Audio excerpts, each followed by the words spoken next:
Effectively managing time. Time is precious and must be used likewise. Effective time management is an art that not everyone is aware of. However, we have brought some useful tips for those who are looking for them. Let's start. Identify how you spend your day. First thing to understand is how you spend your day, whether at the office or home. Keep a log of all the activities you perform in a day and see how much time is spent on each activity. Eliminate the tasks that are not necessary for your day or that can be shrunk so they consume less time in your day.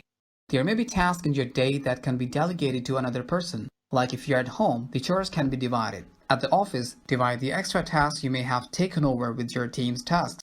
Pulling off all night and then not getting up early the next day is never recommended. Manage your sleep cycle so you are fresh in the morning to kickstart your day.